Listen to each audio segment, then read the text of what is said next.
Hello, everyone. Welcome to today's Lunch and Learn, brought to you by the Center for Urban Education in the School of Education at the University of Pittsburgh. Today, we are so excited to share with you in conversation with Dr.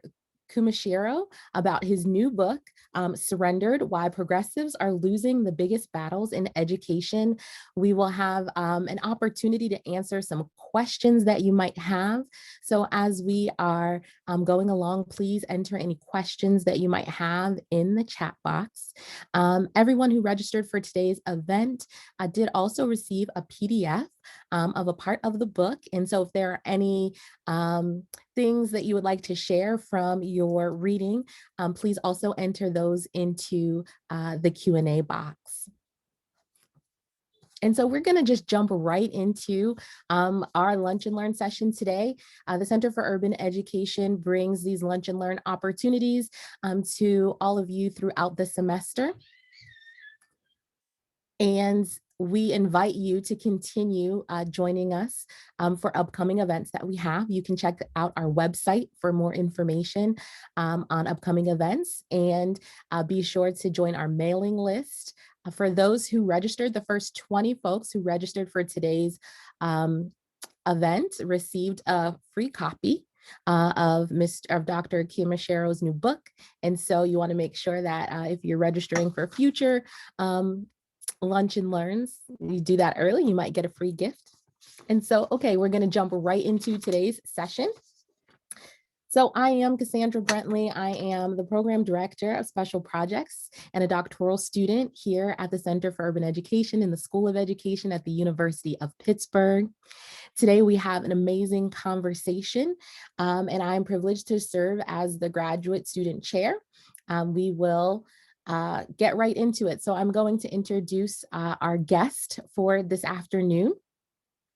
We have Dr. Kevin Kumashiro. He's an internationally recognized expert on educational policy, school reform, teacher preparation, and educational equity and social justice, with a wide-ranging list of accomplishments and awards as a scholar, educator, leader, and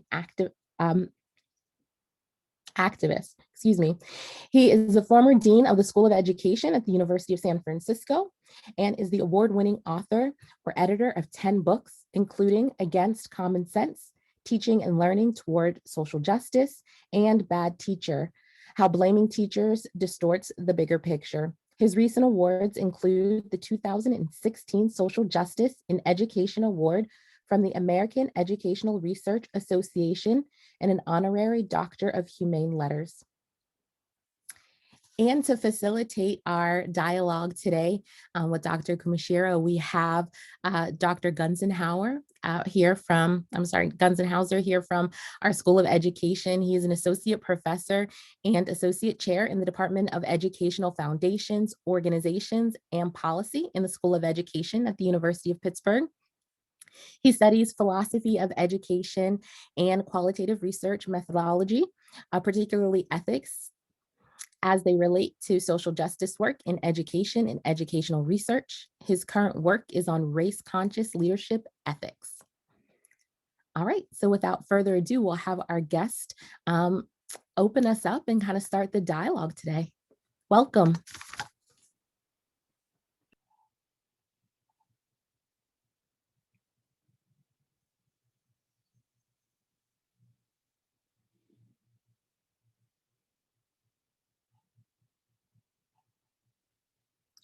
Mike, are you getting us started?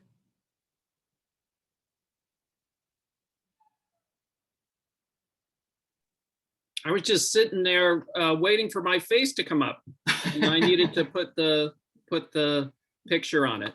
So Kevin, will you start us out by introducing us to your book, Surrendered, and tell us what the key points of that are and how it relates to the various moments that we find ourselves in US in general, but also ed policy in particular. Yeah. Well, I'll begin by saying how excited I am to be joining all of you here at the University of Pittsburgh School of Education. And I just want to begin with some thank yous to your Associate Dean, Elon Dancy, Chair, your amazing new Chair, Sabina Vaught, my host, Associate Chair, Mike Gunzenhauser, Cassia Krogan, Cassandra Brentley, and our interpreter, Iris Smith. I was trying to remember when was the last time I was in Pittsburgh, and I think it might have been 8 years ago. So I appreciate the chance to join all of you virtually today. I'm joining you from the San Francisco Bay Area, the land of the Ohlone, and here in the East Bay, the Chochenyo and other indigenous nations and tribes. So I appreciate the chance to talk about my new book called Surrendered. And, this book began actually with me talking or writing up some of the lectures that I had given over the last few years. So I began with some presentations that I had made about policy debates. I gave a presentation on affirmative action and a presentation on hate speech. And, I took about half a dozen of these kind of really salient, timely controversies right now in education. And what I wanted to do was see what might emerge. How might I tie these different kind of battles in education together? And one of the things that I wanted to do as I looked at these different issues is kind of paint a history of how we got here. In other words, what's the historical context to these different debates? And it was in, I don't know how it is when you all write your articles or your term papers or whatever you do for writing, but sometimes clarity comes to us as we're writing. So that to me was what was happening, is that as I was trying to research and write, it became clearer and clearer to me that there was a theme that connected these different policy battles. And it was this theme that, progressives that are trying to push for, we would like to think, a more democratizing or just vision for education, very frequently are kind of retreating from a broader goal. That's where the title of the book comes from, Surrendered, right? It's the idea that progressives have often, throughout the century and perhaps more, have surrendered from a bolder vision and have in many ways and at many times in history bought into maybe dominant stories of what the problem is and what the solutions could be. This is a very Paulo Freire argument, right? Those of you who've read Paulo Freire's Pedagogy of the Oppressed. Freire, Brazilian educator, his book is brilliant in so many ways, but I'll highlight one argument that he makes, which is that we shouldn't dive too quickly down a path to solve a problem until we first more deeply understand what that problem is. We need to tell our own story of the problem, right? He calls this reading the world. If we don't take the time to tell our own story of what the problem is, we might be buying into someone else's story or the dominant story of the problem. And what then results is a solution that might not make anything any better, right?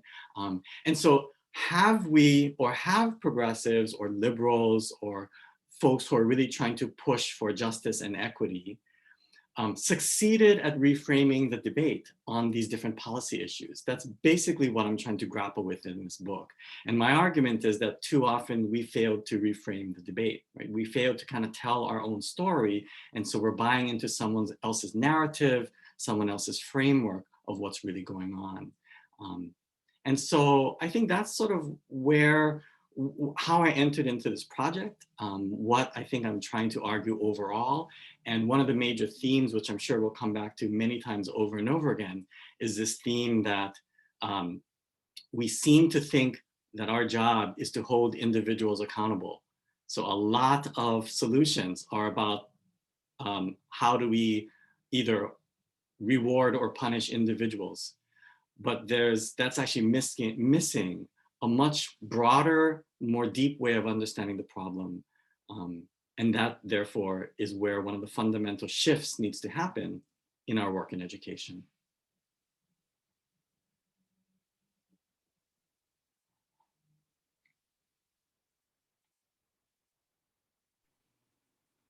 Thank you so much, Kevin. I found in your book a lot of compelling arguments, and one of the first ones I wanted to focus on was this idea of the move from individualized action to collective action. And I believe you used the phrase collective responsibility at one point too. So we've been talking about collectivity as a concept in the School of Education, and moving forward, moving away from the themes of competition and individualism that undergird so much of education and also higher education. And we've been training actually in holistic admission so that we can make the whole process of admission and engagement with our students less transactional. I am, in particular, I'm interested in collective responsibility. Cassandra mentioned the work that I'm doing now on race-conscious leadership ethics. And this concept of collective work and what that means to do that, to care for children collectively, as a contrast to more impersonal and generalized forms of caring that are evident in spaces that are dominated by the dominant culture. So here's the question, and that is, what do we need to do to encourage educators to do this collective work? And the second part of the question is, what resources might we draw on to enact this kind of collective action? Yeah, thanks for the question, because I really feel like that distinction between individual accountability and collective responsibility is really the heart of the reframing that I'm urging needs to happen in these policy debates. So one way I think about the problem, this locating this kind of situating our understanding of the problem at the level of the individual. One way that I understand that is to think about, when I was first becoming a teacher. This is like, I don't know how long this was, maybe 30 years ago, I guess. I remember, and I think it's the same thing now, a lot of us would say, wow, we can't wait till we have job security, because then we can just close the door and do all of our brilliant teaching in our classrooms, right? And we're not so worried about surveillance and the newest trends and the pressures and all of that. And you could argue that the same applies in higher education, right? What gets us tenured and promoted is writing in ways that differentiate you from everyone else, right?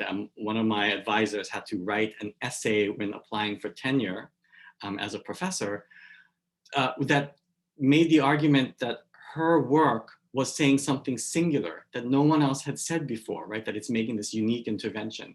So whether it's teachers, whether it's our work as scholars, there's so much in education that incentivizes, that rewards, that normalizes this desire and this privileging of our work at the individual level, what we might call the hyper-individualization of education.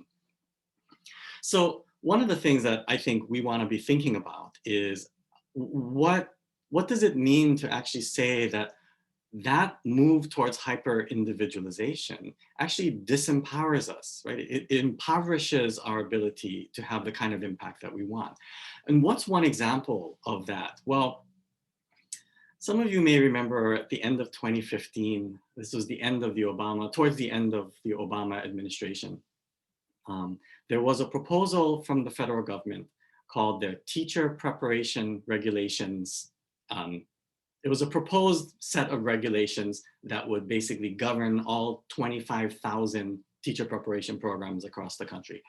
And one of the key ideas in this regulation is that the way you measure the effectiveness of a program is through value-added kind of analysis. In other words, you need to, each program, teacher preparation program, needs to track their graduates for 3 years. And if those graduates are able to raise student test scores, then that means the teachers are effective. And if the teachers are effective in that way, then that means the programs that prepared them are effective, right? So there's lots of arguments that statisticians and sort of researchers have made about the problems of evaluating teachers based on gains in test scores. But this solution takes it one step further to say we're also going to evaluate the teacher prep programs based on gains in test scores. So statistically, scientifically, this is a really problematic way to evaluate teachers and teacher prep programs. And some of you may remember that in the midst of this debate, there were a lot of teacher educators who responded by saying, we shouldn't evaluate teacher quality by looking at gains in test scores. That's too narrow of a measure of student learning. So what we actually have to do is look at a more broad measure, maybe look at portfolio learning, right? And that tells us whether or not a student is learning, which tells us whether or not a teacher is effective, which tells us whether or not the program is effective. I think some of us responded by saying, actually, that is also not the right way to go.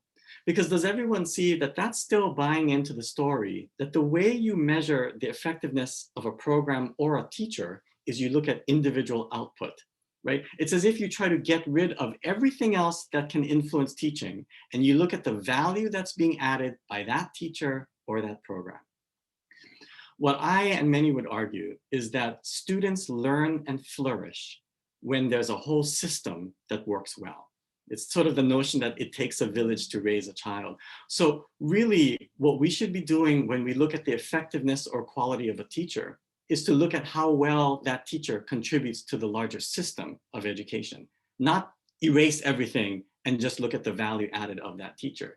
And same with teacher preparation, right? So this then is one of the major mind shifts or reframing that I would argue needs to happen in education and with teacher preparation in particular, right? Is let's move away from not just what we desire, right? Being the lone ranger who does all my great work without anyone else impeding on me, but also how we hold ourselves accountable and how we assess the sort of performance is we look not at individual output, but the exact opposite direction.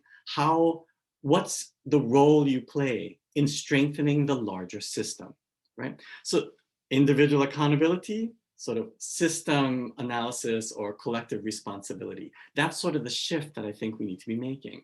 And one of the maybe parallel arguments I would make here is, so if you kind of listen to what I'm arguing, it should sound like I'm saying that improving education and improving teaching requires that we rattle conventional wisdom about teaching, right? We take what has become the dominant stories about teaching and we kind of need to shake them a little bit and say, I'm not simply going to debate on the terms that you think we should be debating, like how do we best measure student learning in order to determine whether a teacher is a good teacher.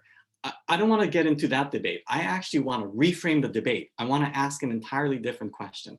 All right, so that should sound very parallel to the actual work of education. So this isn't just how we improve teaching, it's actually how, or teachers, the work of teachers, is actually how we should rethink the very enterprise of education.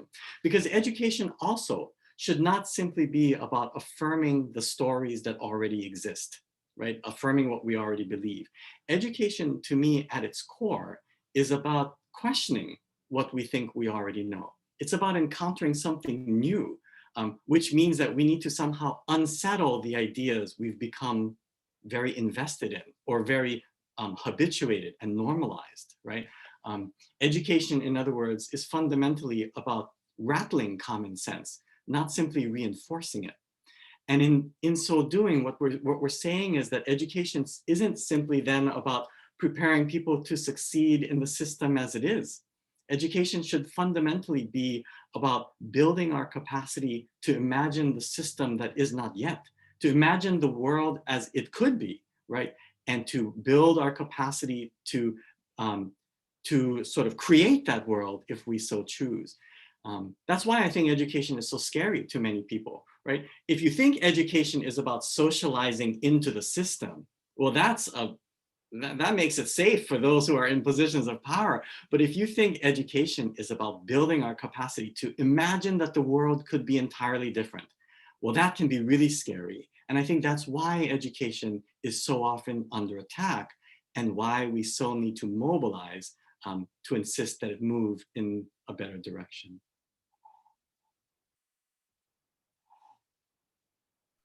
So Kevin, what are some of those traditions that we can call on to help us do that kind of work?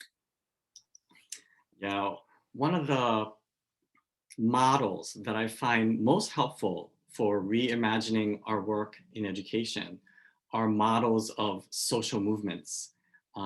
You know, right now, so much of education is shaped by the corporate sector.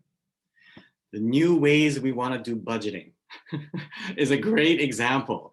Although I would also say reorganization is a great example. Where do we get some of the ideas that are informing how we think about budgeting, reorganization, recruitment, professional development? It often comes from the corporate sector that had as its goal accountability and efficiency.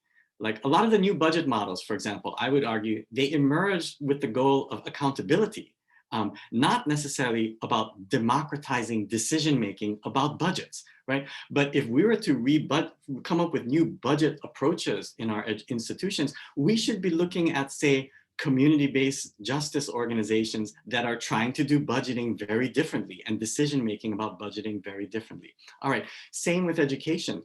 You know, really for well over a century, it's been the business sector and the corporate sector that has shaped so much about education, right? How we think about the compartmentalization of knowledge, the compartmentalization of work, how we think about the organizational structure, not only of schools, but of the growing businesses, the growing districts, because many of you know the large schooling systems really emerged when it emerged about 100 years ago in the midst of what we might call the second industrial revolution and the growth of large sort of urban contexts and things like that, right?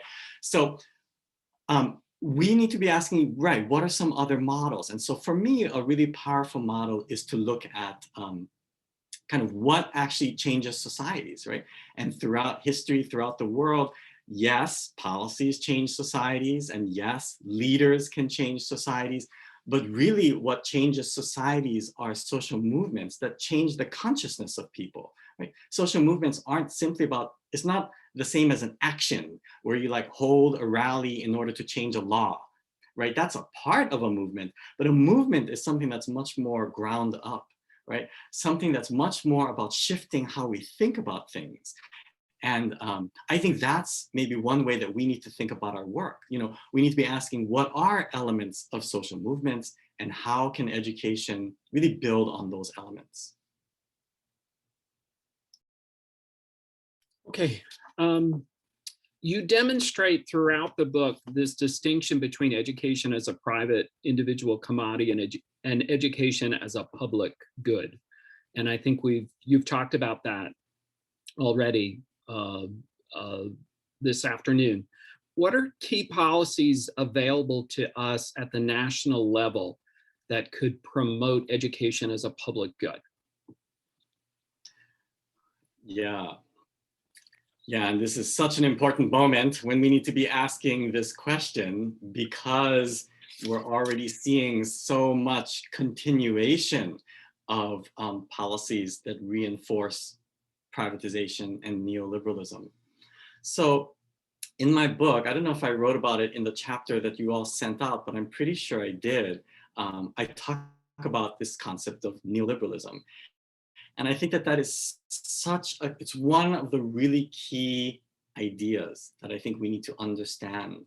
And so what I try to do is talk through what I understand to be its origins, as well as the reasons for its persistence and for its dominance right now. And what I try to argue is that, you know, neoliberalism is this idea that, you know, one of the main aspects of this is that the markets will solve all of our problems, right? So if you can lift governmental constraints and you can encourage people to just compete with one another, right? It's like grocery stores in a neighborhood. The assumption is that being innovative and trying harder, right, is going to help certain businesses succeed. And it's a competition that fuels innovation effort and ultimately will weed out the stronger and the weaker ones, right? Or separate the stronger from the weaker. All right. So the problem, of course, is that as with so many systems, whether it's economic systems, educational systems, healthcare systems, it is rarely the case, A, that the government is totally uninvolved, and B, that we're at a level playing field to begin with, right? Neoliberalism presumes, or at least purports, both to be the case. Education, the economy, look at all the examples of where we claim that it's deregulated, but it's not deregulated at all. There's tons of policies that benefit those who are already privileged and of capacity, right? And that disadvantage others. So it's not the case that it's deregulated, but it's also thoroughly not the case that it's at a level playing field to begin with.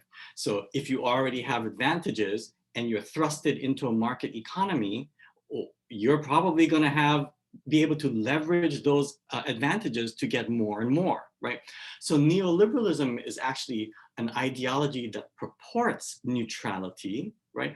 That purports to empower individual autonomy, but what it actually does is mask the ways that the system is built to advantage some and disadvantage others.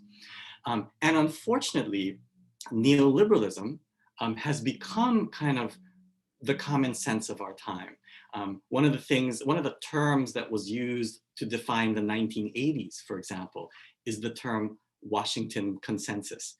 And the Washington consensus was basically the reality that both conservatives and liberals, Republicans and Democrats all seem to be buying into the story that if you can marketize a system, that will drive improvement. Now, let's look at one other historical context, and then I'll answer your question about where we should be moving.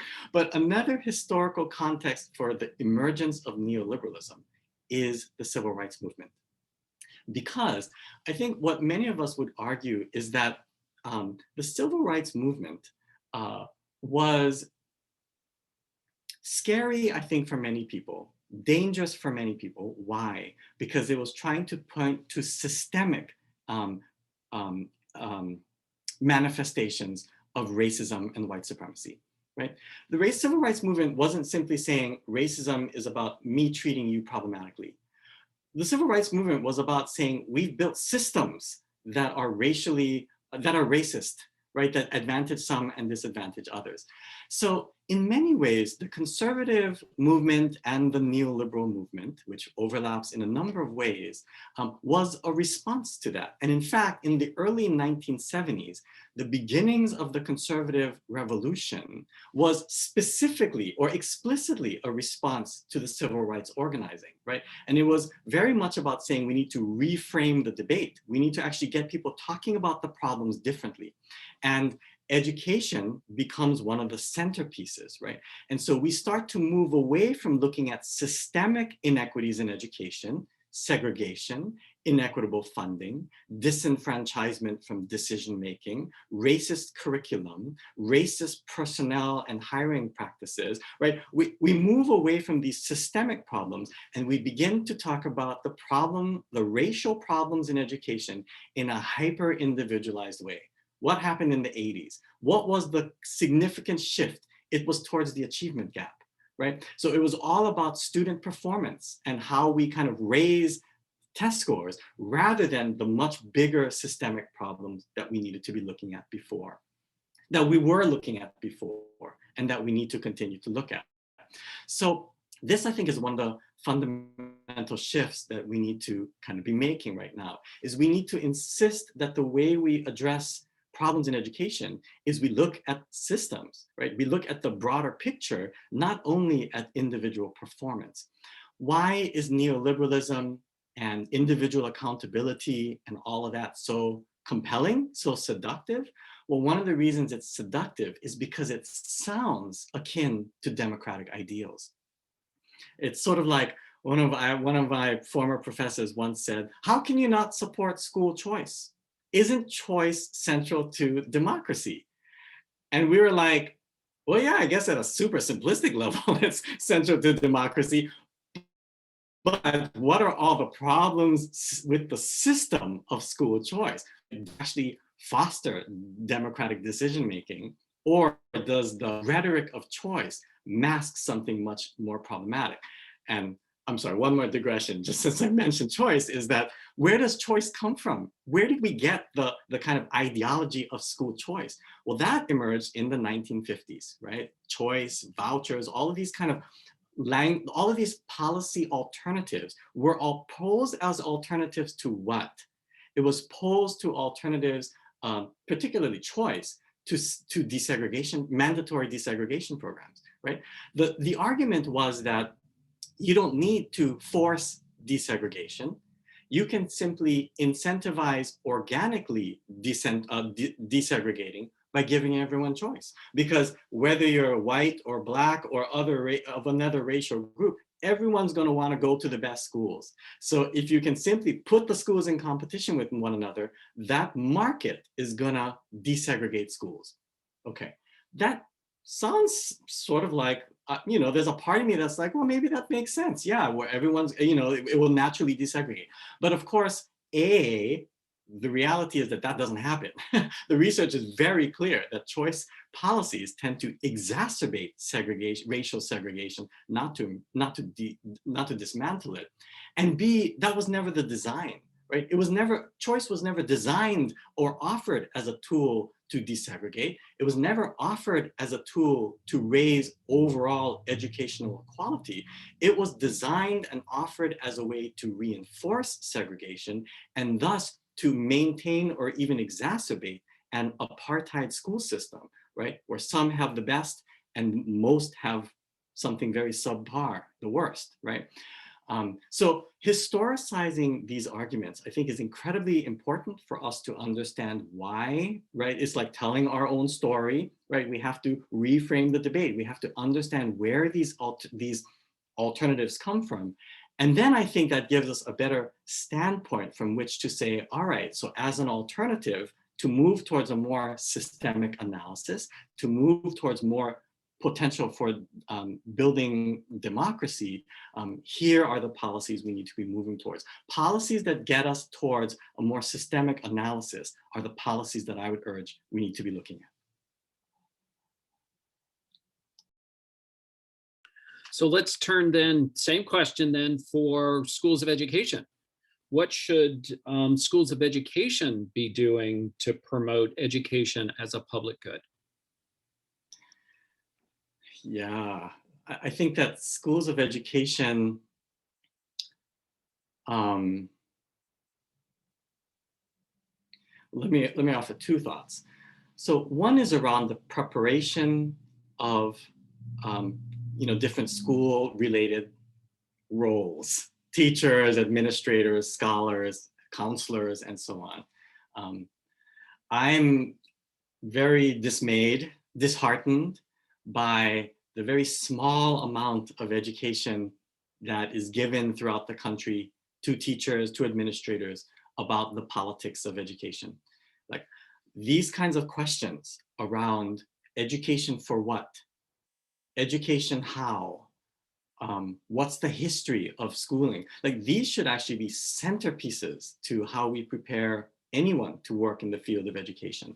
Like everyone should understand, for example, and should have a deep understanding of the history of, say, neoliberalism and choice and its response to desegregation. But you know what? Everyone should also have a very deep understanding of how the rhetoric of equal educational opportunity, like we often talk about that as the purpose of schools. Why do we want schools? Is to level the playing field and prepare everyone to succeed. The reality, though, is that when we first created public schools in this country, that wasn't at all the goal.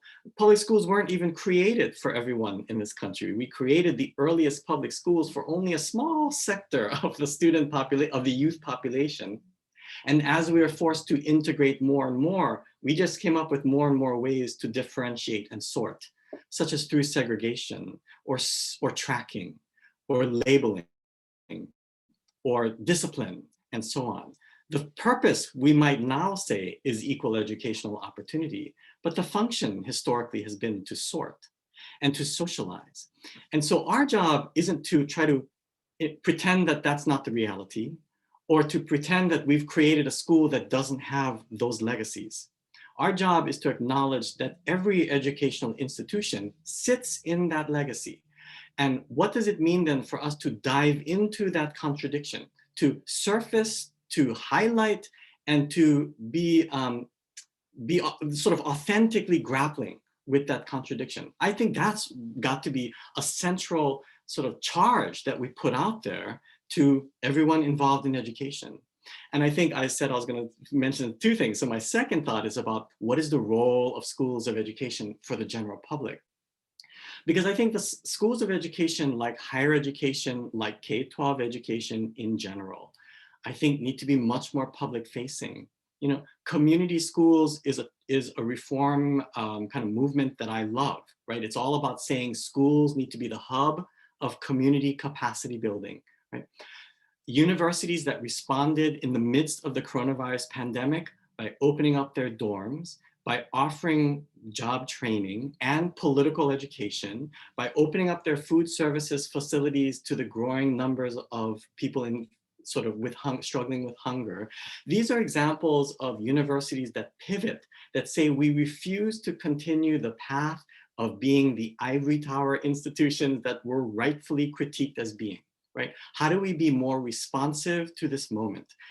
I think that's another thing that schools of education need to be asking ourselves, like, what is the intervention we need to be making in any moment and any context we find ourselves in? And I think that demands that we be far more public facing. And I think there's a lot of great examples of institutions that are pivoting in that direction. Thank you, that was great.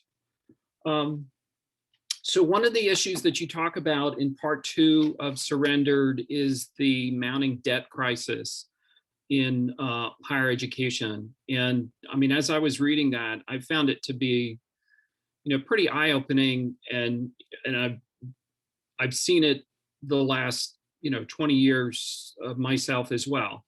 But when you put it all together, it just really seems devastating. So we've heard a number of competing proposals right now, Congress and coming from the White House. What kinds of principles do you think should inform interventions to ease higher ed debt? And that would be like, what do we need to do nationally? I'll have a follow-up question about what we can do in universities too. Yeah, I mean, thank you for that. I feel like I learned a ton trying to write the chapter on student debt, and just got angrier and angrier as I learned about the student debt crisis. And I'm sure many of the students and recent graduates on this call are intimately familiar with this crisis as well. So one of the things that I try to do in the section on student debt is describe the problem. And you know, I use healthcare as a comparison or metaphor to talk about the student debt, because, you know, right now there's a lot of debates around Medicare for all. And Medicare for all, some people criticize it as being sounding too socialist, right? We're socializing medicine. Okay, so here's the reality. Medicare for all is nowhere near what some countries offer that we might consider federalized or socialized medicine. Medicare for all is about federalizing the access to healthcare, right? It's about the federal government kind of helping with cost, making it affordable, right? That's akin to student debt relief, right? It's like talking about the access to an institution. But the healthcare system itself under Medicare for all remains the same healthcare system, right? It's still primarily a privatized system, very profit oriented, right? Same with education, right? Education, you can address the debt relief. You haven't actually touched the fact that higher education is very much not a public endeavor, right? Even though you have all these, thousands of public institutions, many institutions are not even 20% funded by state taxes, for example, right? So how do we even call that a public? It's barely a public supported institution, much less a public one. So what I argued is that, we're at such a small sort of intervention. That's the level of the kind of debate right now. $10,000 debt relief.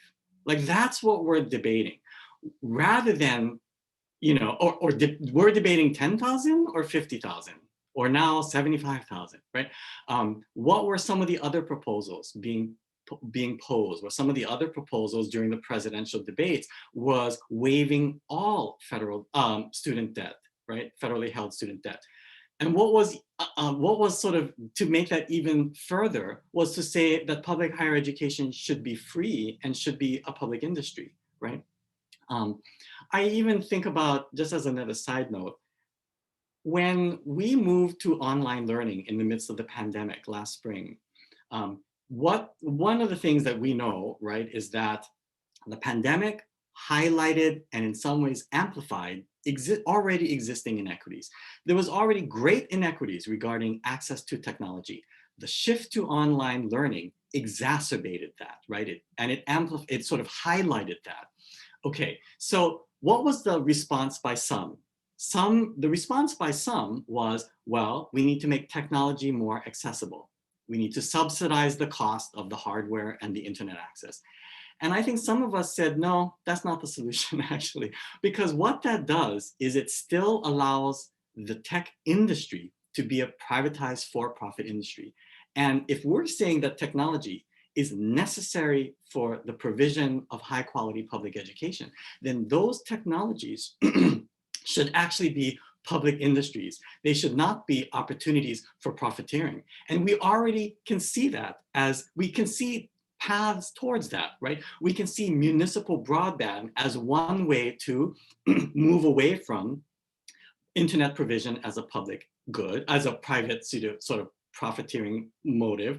We also see the use of the Defense Production Act as one way to create industry in the service of a public good, right? So it's not unheard of that we can shift how we think about technology and education. Same with healthcare, same with education. What would it mean for us to really embrace the idea that education is a public good? I think that's how I would urge the reframing of the debt. I don't want to debate. I will debate whether we should do 10,000 or 50 or 75,000. I mean, we should be embarrassed that 10,000 is what we're offering, for a very simple reason, by the way. Who takes out debt? Who takes out student loans? Why are we saying, well, if you waive debt, then the rich people who could pay it back, right, are benefiting when they don't really need it? The reality is that if you're rich, you don't get federal student loans. You're not even qualified for it. And here's the bigger problem.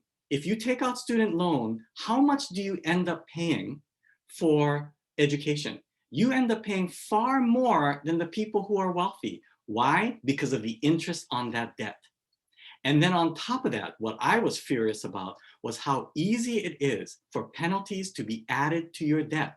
So your debt, the principal, or actually not the principal, the amount total that you end up paying, whereas it might have been 2 or 3 times the amount of your loan, it can be more than 4 or 5 times the amount of the loan by the time you've paid everything back, given how easily it is for you to be sort of moved into into different sort of penalty categories, right? Student debt is highly unregulated. It's an incredibly fraudulent system.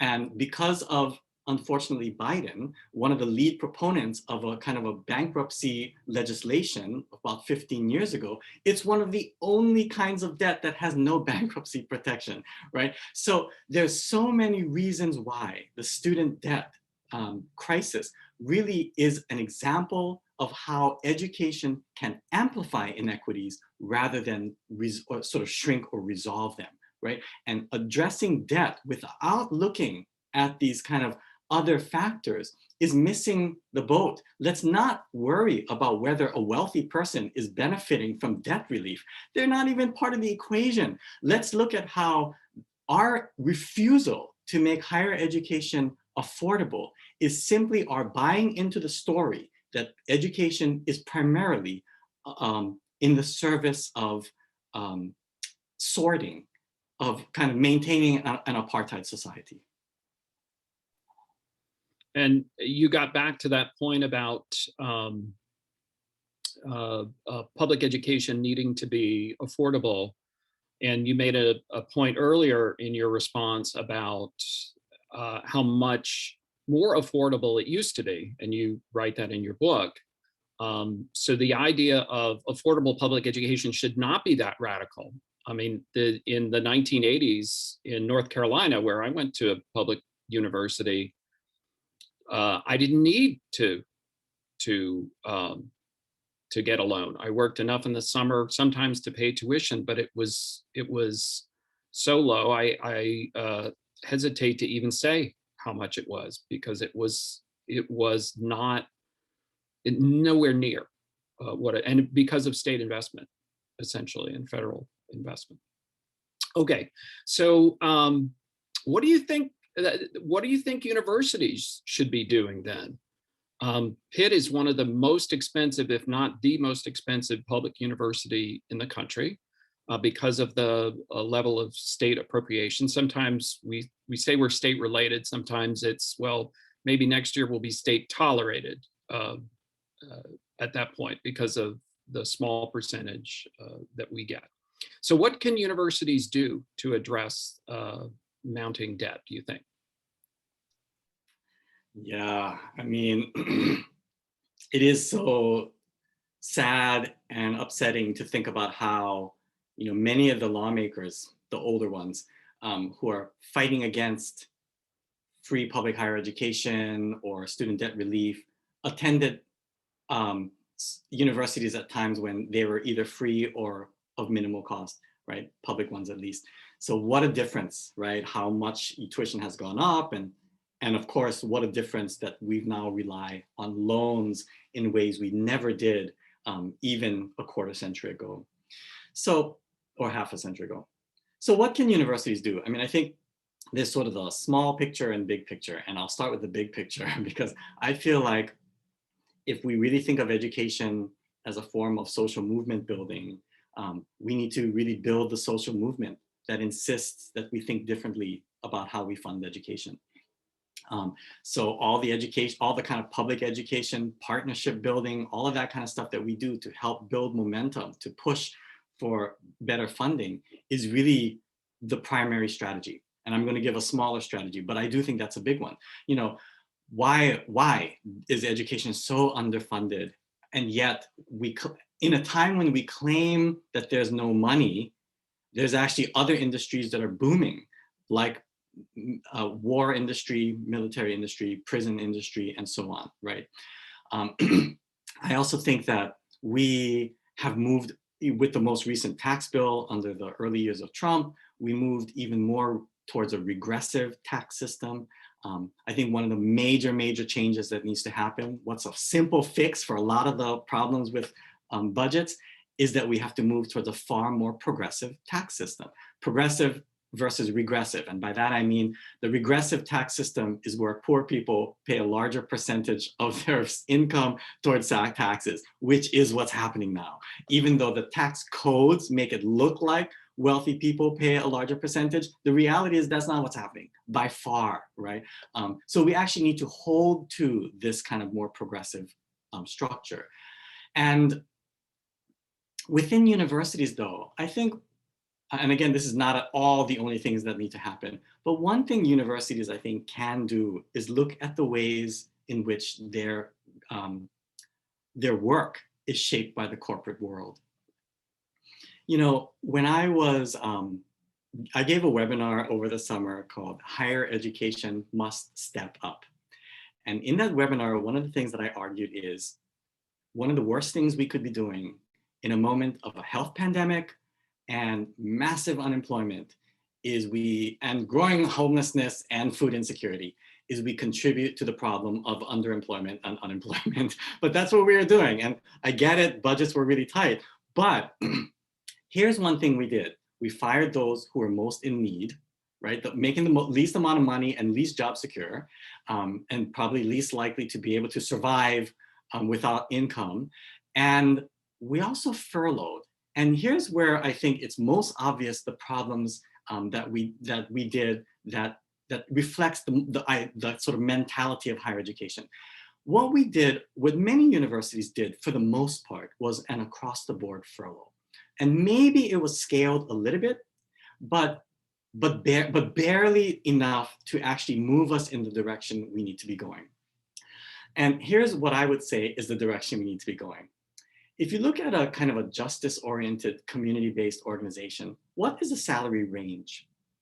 The difference between the least paid and the highest paid person in that organization, what is that? It's usually around maybe 2, maybe 3, but sometimes not even 2 to 1, right? The highest paid making not even twice as much as the lowest paid. In the corporate world, what does that look like? Well, in the mega corporations, that can be well over 1,000 to 1, right? All right, so what do we think a university should look like? Right? That's to me the question. And universities, of course, look far more corporate than they do like a community-based organization. And is that something we're comfortable with? I mean, I think that's really what we should be asking. How do you justify the highest paid person or the highest class of people making, I don't know, 10, 20 times the amount of money that a lower paid person is making? And when we did furloughs, did we move us closer to the vision we want to move towards, or did we move us further away? And most furlough policies actually moved us further away from a more kind of equitable salary range. So that's, I think, a small example of how we can look at any of the sort of standard practices as well as the kind of crisis responses. And what we should be asking is, are we moving us towards, what's the vision that we're trying to move towards with all of these policies and with all of these responses in the midst of a crisis? The furlough policy takes us farther from salary equity and farther from the kind of vision we want for salary, right? It also, by the way, the crisis moved us farther curriculum-wise too, right? And I know that that's a different topic, but just to kind of clarify what I mean by that, we talk a lot about educating the whole child, linking curriculum to the real world, learning relationally. I mean, we have all these great goals that I'm a big fan of, but when we move towards online learning, it's almost as if we put all that on the back burner and we said, here's our top priority, staying on pace. Whether it's K-12 or higher ed, what was our focus? Not falling behind or not, missing out on standards or whatever. And what we ended up doing was offering this not just dumbed down or sort of less rigorous content. It wasn't just less rigorous, it was less efficacious, it was less ethical, it was less socially grounded, it was less justice oriented, right? So how we respond in a crisis needs to double down on our goals and our values, right? And not simply buy into the trends, because the trends and the commonsensical wisdom might actually take us in the exact opposite direction we need to be moving.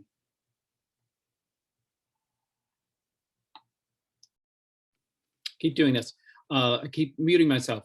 There are a lot of good questions coming through, but I just have one more question that I want to be sure to ask you. And if we get to if we run out of questions from the audience, I have a few we can go back to. But I was really interested as I was reading your book on how you wrote it and achieving the kind of consistent voice and tone, and how it's not a very long book. It's almost poetry. Like there's not an extra word in there, but also you couldn't. It's written such that you couldn't take out anything because it has this holistic quality to it. And your book references some authors, some theorists, like you talk about Edward Said and Orientalism, and you mentioned Paulo Freire tonight, and I this afternoon, excuse me. And there's I feel like a very strong spirit of Paulo Freire in the work, and others are implied. So I thought Michel Foucault was kind of in there at a few places, but you didn't have to go there and say, okay, I'm going to do a few paragraphs on Michel Foucault. So I was very curious about who you had in mind as you were writing the book, and who is it that you wanted to reach most with your argument, and how did that go into the process of writing it? Another way to ask the question could be, who really needs to read this book? Who should read what you've written here? Well, I mean, first of all, thank you for those kind words. And well, everyone should read my book. I'm just kidding. But who was I writing for? So the book has no citations. I tried to make it very conversational. And that was because I felt like this was my attempt at writing for a much more broad audience than educational researchers, which I think is where a lot of my work up until now has been targeted. And what I wanted to do was see if I could push into the public conversation about education these theories, these histories, and my analysis of these debates. Because I feel like that's really how we're going to change things. I mean, research projects are incredibly important, and the scholarly publications are super important, as are the policy briefs. But I think also important, which we don't spend enough of our time doing, is kind of building the capacity of the public, building our base, like really kind of mobilizing the public to kind of be a part of these conversations. Imagine if many more people are able to show up at the State Board of Education meeting and say, well, I understand actually the science behind testing or the science behind teacher evaluation, and here's where I think we're going wrong on this proposal. Like, that's kind of what I wanted to do. And like I said earlier, when I started writing thinking that this book was going to be the part that you all didn't read, which was the part 2 of the book, the policy debates, but it ended up being that part 1 that you shared with everyone became the part that I found to be the most, where I learned the most. It's where things really, I think, came together for me the most. It was that history, and kind of historically contextualizing these debates, showing how we got here, showing patterns. Like, one of the things that I tried to show in there is it's over the century, there are many moments in which the left or the progressives kind of scaled back, and for good reason. But do we ever kind of return to a bolder vision? Like that's what I think this history really calls on us to examine. So I think that's kind of who I was writing for, why I was writing, and why I hope that this book gets read well beyond the academy, higher education. I mean, that I'm hoping it gets to teachers, and I'm hoping it gets to community organizations and lawmakers. Like, wouldn't it be awesome if lawmakers were reading this book and being like, oh, that's why I shouldn't support that policy. Yeah, sort of public consciousness raising. I think that's more and more what I want to do with my writing and my speaking, because I think it's such a central part of social movements. Thank you so much. I'm so glad that you had a chance to answer that question. Cassandra, do you want to curate some questions from the Q&A? Absolutely. We have a lot of great questions coming in from our audience. And we will start with the first one here. So this first question, Dr. Kumashiro's book centers many perspectives, including queerness, Orientalism, intersectionality, and pushing us to move away from normal and common sense narratives of whiteness and white supremacy. How might we speak to collectives of teachers, students, et cetera, the necessity of perspective taking or seeking out and analyzing histories, especially from the people and communities in which we're situated? Yeah. Oh, such a helpful question for me. Like, yes, how do we get people to want to see from other perspectives and question their own? Um, so nowadays, in my work with colleges that are doing strategic planning, in my leadership trainings, and in my workshop for teachers, in all of these spaces, I share one of my favorite theories of learning, which hopefully answers your question, but I'll quickly walk through this theory. It's a theory that I call learning through crisis. And I talk about this in my book called Against Common Sense. Not to be like too self-promotional, but if you read that book, then you'll get a grasp of my learning through theory concept. Okay, so learning through theory has these 4 parts to this theory. Part 1 is that learning involves unlearning, right? We think that learning is about me acquiring some new knowledge. But the reality is that a student never walks into a classroom with no idea about what it is that the teacher is going to be teaching, right? We just develop what researchers call a sense of the world just by living in and observing it. So learning actually involves questioning what you thought you knew, unlearning, in order to actually learn something new, right? It's like, if you watch my hands, we think often when we first learn addition that it's this. So why wouldn't a young child say, what is 2 + 2? It's 22. You have to get them to unlearn that in order to learn that 2 + 2 is 4. Or if you look across the horizon and it looks like this, why wouldn't I think that the world is flat? I need to unlearn that in order to learn that the world is actually round. Well, that leads to my second point. When I unlearn, I might be more uncomfortable. Unlearning can lead to discomfort, right? So I might not get that uncomfortable. I'm sorry, let me try that again. I like picking up a book and learning I was right.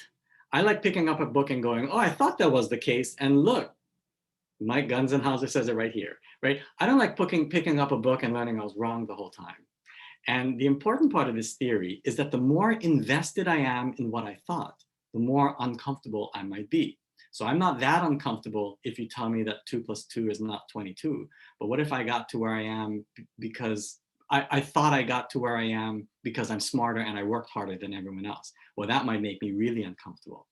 And that leads to point number 3, which is why I'm bringing up this theory, which is that discomfort can lead to resistance. When we're uncomfortable, we're more likely to resist. So if you're telling me something and it's making me uncomfortable, I usually don't think to myself, wow, that's making me uncomfortable. Like, tell me more and make me more uncomfortable. Like, that's not usually my response. My response is usually, wow, this is making me uncomfortable. I need to stop listening.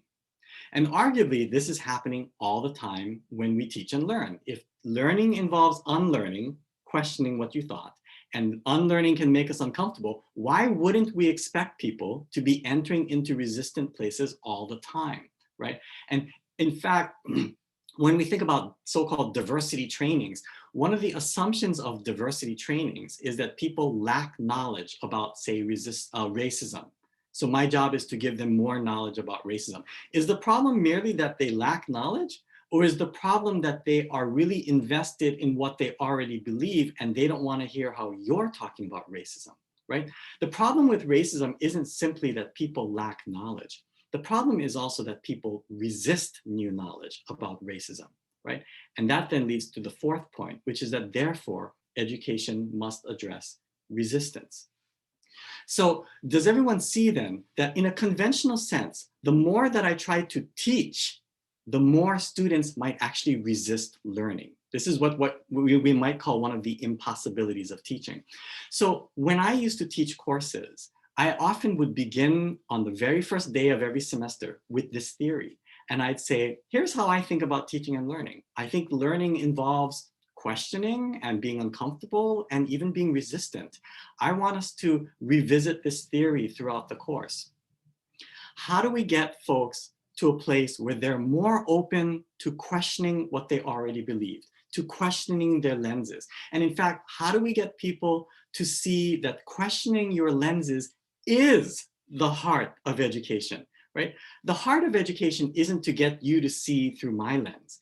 The heart of education is to get you to see that every lens is partial, the lens you're using, and even the lens that I'm teaching, right? And that kind of critical analysis of any lens, to me, is what we should be trying to move towards, right?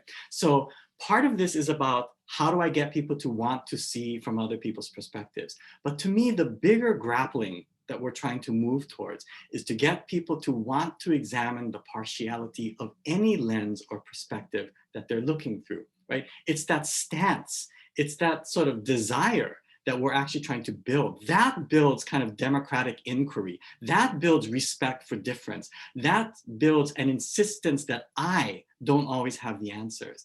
And that can be super uncomfortable, but I actually think that's the direction education needs to be moving in. So that's what your question makes me think of. I hope that's helpful, Dakota.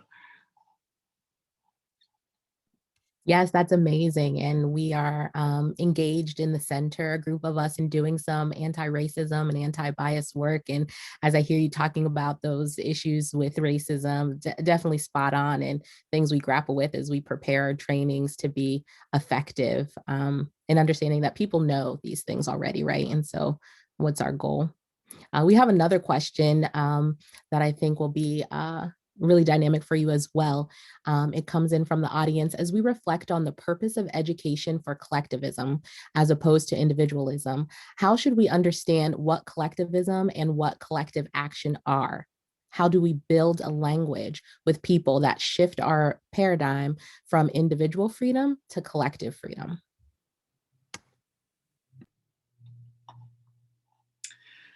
Yeah, how do we make that shift from individuality to collective? Especially when we are socialized into contexts where the individual is primary, right? Um, so yeah, I don't know if I have a really easy answer for that. I mean, I do think that that is a cultural shift, that therefore it takes a lot of time.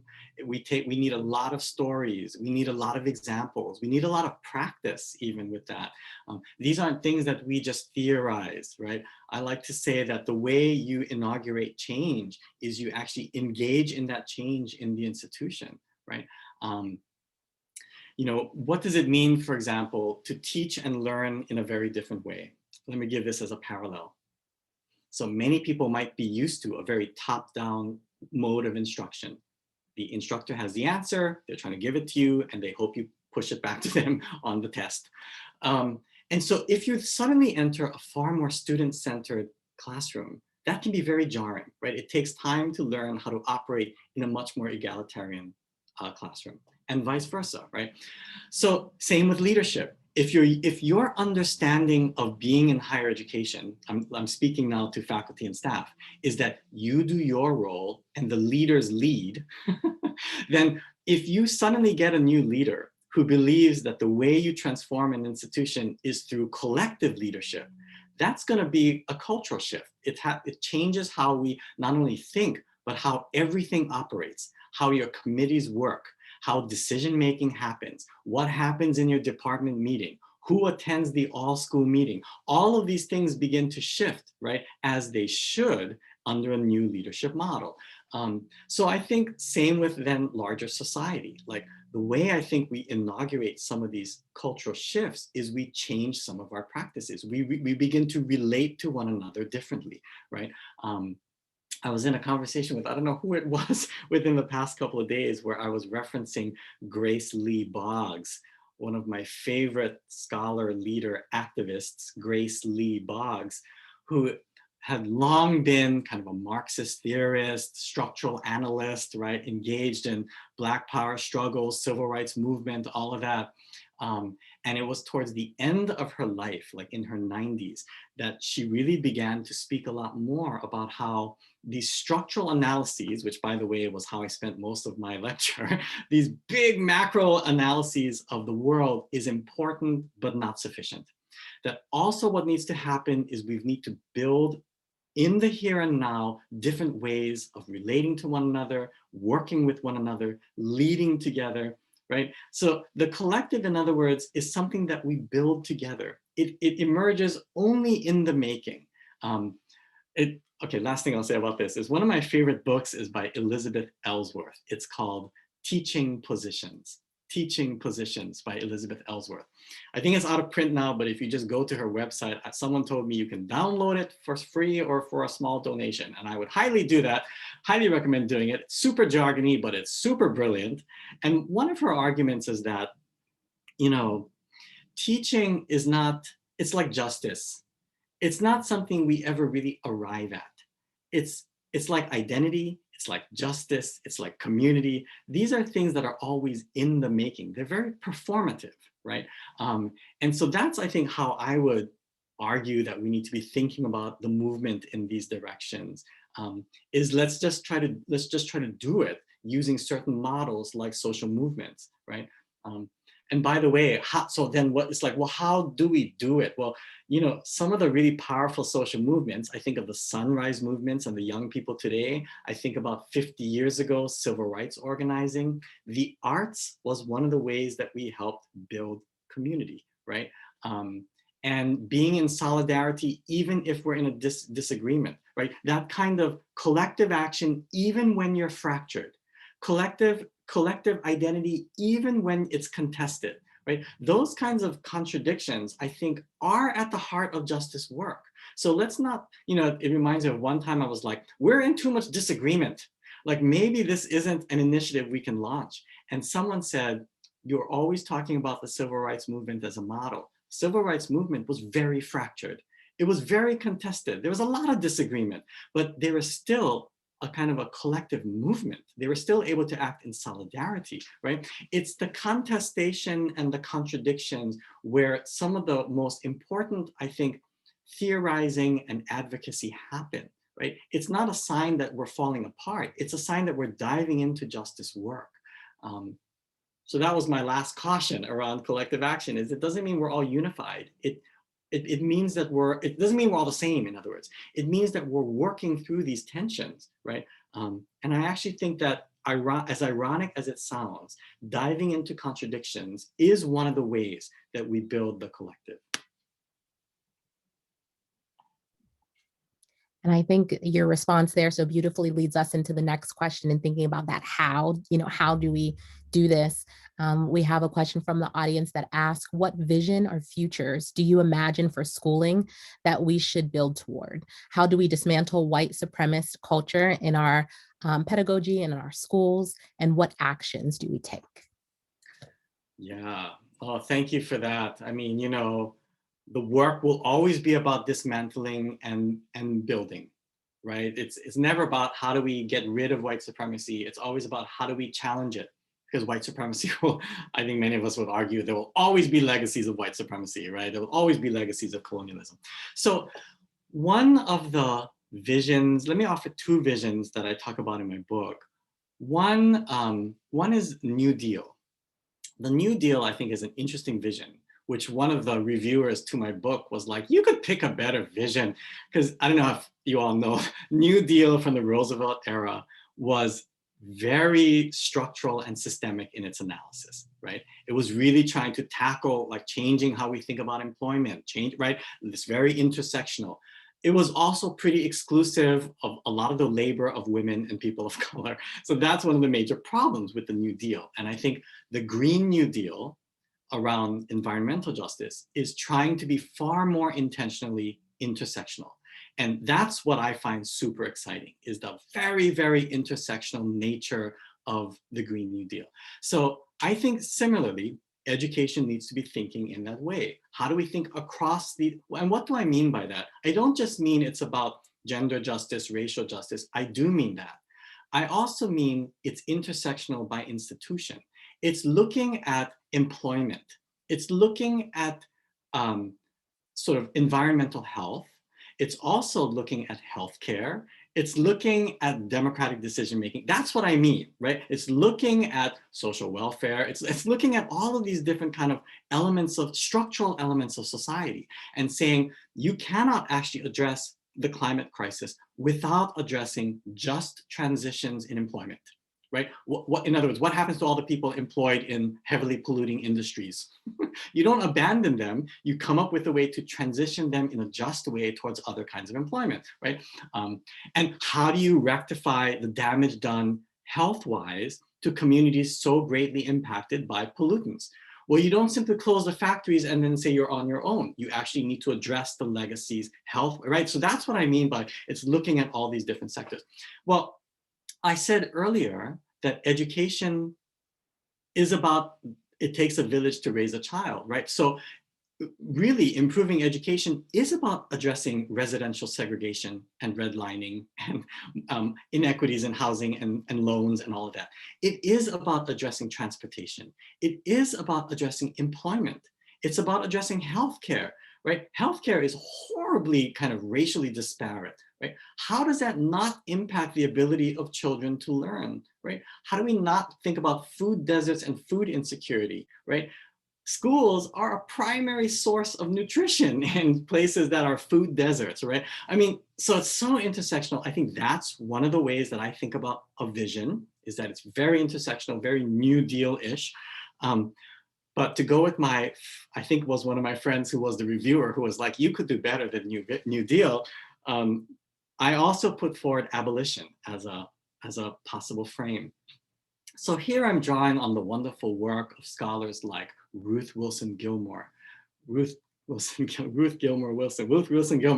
talks about abolition, Erica Miners, Angela Davis. A lot of these scholars are saying similar kinds of argument, that when we talk about prison reform, we're not simply talking about closing prisons. Because if prison abolition cannot simply be about closing prisons. Why? Because what will come up in its place is simply a new way to think about policing and containment, right? So what actually has to change is the narrative that tells us that the solution to our problems is policing and containment. You actually need to change that story, and you need to build a society where those solutions are not the solutions, right? So abolition, does everyone see? Abolition isn't a closing down. Abolition is a highly productive, prolific stance. Abolition says we need to create all of these things so that policing and containment is not the solution, right? And then closing prisons makes sense in that picture. So let's go back to education. I'm not saying close schools at all. In fact, many people will say, oh, so you think education has this really long legacy of serving, it socializes, it's white supremacist, it's an arm of colonialism and an arm of American imperialism and so on and so forth. Why don't we just privatize? Like, isn't that the argument many people make? And I say, no, that is absolutely not what I'm saying. What I'm saying is let's dive even more deeply down the path that we want to see for our future. What we want to see is that education is a public good, that education serves a democratizing function. You don't accomplish that by weakening its ability to democratize, right? By privatizing and making it an opportunity to profiteer. That is not going to advance democracy. What advances democracy is to make it even more of a central public industry, right? Just like I was talking about, you can improve healthcare by going even more like federalizing the provision of healthcare. Same with education. So what I would argue is we don't simply close. What we actually do is we produce. You actually need to create that much more intersected system in which education can flourish. If we say education is connected to just housing, just employment, just healthcare, blah, blah, blah, then actually an abolitionist frame demands that those other sectors get built, right? Abolition demands of us that we build. And I think that is a really exciting way to think about what it is that we're trying to do. We don't want education to continue as it is. But it doesn't mean we simply shut it. It means that we create the conditions for a different kind of education to flourish. And that, I think, is an exciting project to put in front of us.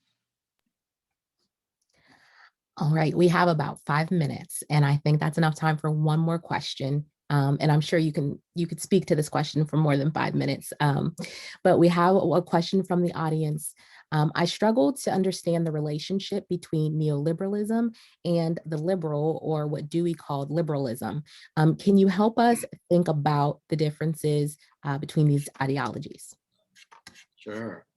In 5 minutes? I'm just kidding. Yes, let me see if I can do that in 5 minutes. Here's my shorthand for understanding liberalism or liberal humanism, and neoliberalism.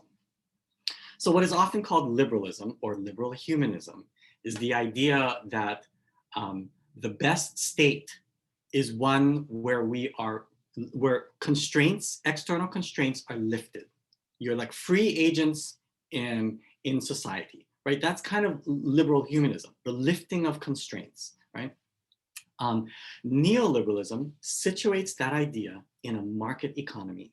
And it says, well, not only should be lifted of constraints, we should also be able to, we should be incentivized to compete, because it's that frame, the free market, that's actually going to fuel improvement, right? So liberalism is quite different from neoliberalism, and Dewey's liberalism is probably a little bit different as well. But that's one way that I think about this. What neo does, when you add neo, is it situates a concept in a different sort of political arena. It's like conservatism. There's a big difference between traditional conservatism and neoconservatism, right? And so, and same with, you know, neo-colonialism versus colonialism. And so that's maybe one project that I urge people, when you're trying to grapple with these concepts, is to try to look at sort of the origins, the bigger concept, colonialism, and then ask, well, when people talk about neo-colonialism or post-colonialism, what is the context that they're trying to situate this idea in that gives it new life? And I think that actually is a really, really helpful project, right? Because it also brings us to the here and now. Neo-colonialism defines this moment in US history, right? Really, really well in terms of American imperialism and its sort of intersections with traditional colonialism, traditional conservatism, right? Neoliberalism helps us understand traditional liberalism in the here and now, which is a context of kind of the reign of the corporate elite, right? This sort of corporate oligarchy is kind of this moment that we're in, and neoliberalism helps us to understand the liberalism within that context, right? So contextualizing these larger trends, I find that to be a really helpful project, and I hope this brief answer helps in that endeavor. It's been such a treat to be able to join all of you today. I really appreciate the opportunity to share my work and to engage in conversation. I hope this has been helpful, and I look forward to the amazing work that you all do as you move forward in this project. So thanks again for having me join all of you. Thank you so much. That was such a rich dialogue. And thank you, Dr. Gunzenhauser, for leading us through that. We definitely had a lot of wonderful questions that came through the Q&A, and I'm sorry that we couldn't get to all of them. At this point in our Lunch and Learn today, I'm going to introduce our amazing Director and Associate Dean of Equity and Justice so that he might close us out. And so Dr. T. Elon Dancy is our Helen S. Faison Endowed Chair and Director of the Center for Urban Education and Associate Dean for Equity and Justice here at the School of Education at the University of Pittsburgh. And we'd like to invite him to close us out in this last 5 minutes of our time together today. Thank you, Cassandra. Kevin, I'm impressed. You really did that in 5 minutes. Yeah, this was so good, so rich. Important calls for institutions and collectives throughout this. So yes, again, I'm Elon Dancy. I have the pleasure of serving as Associate Dean in the School of Education and Executive Director for the Center for Urban Education here at the University of Pittsburgh. I want to take a moment to thank our visiting scholar, Dr. Kevin Kumashiro, for his thoughtful mind, his compelling work, as well as our interlocutor, our Assistant Chair in the Department of Education, Foundations, Organizations, and Policy, Dr. Michael Gunzenhauser, and thanks to our Graduate Student Chair and Special Programs Director, Cassandra Brentley, who did an excellent job caring for today's Lunch and Learn. If you're joining us for the first time, the Center for Urban Education's mantra is learn, share, and transform. Learning speaks to the knowledge we produce through research. Share speaks to our efforts to share what we know and provide forum for our colleagues to do the same, such as this event, but also the visions of collaboration and exchange that are important to us. Transform speaks to our purpose. We're interested in transforming education structures and pay close attention to necessary horizons of power and power relations. The Lunch and Learn public talk is an initiative reflecting this mantra. Our thanks to our center team, particularly Cassia Krogan and Sueño Viveros for their care of this event, our ASL interpreter, Iris Smith, our School of Education staff, and our supportive dean, Dr. Valerie Kinlock. Join us Thursday, March 25th at noon Eastern Standard Time, when we will welcome Dr. Connie Wun, scholar, founder, and director of transformative research at Institute for Social Transformation. She will be joined by our own Sabina Vaught, Q faculty, and the department chair here in the School of Education. We envision this as a relevant and timely dialogue that will help us think about education as a site for ending race and gender-based violence.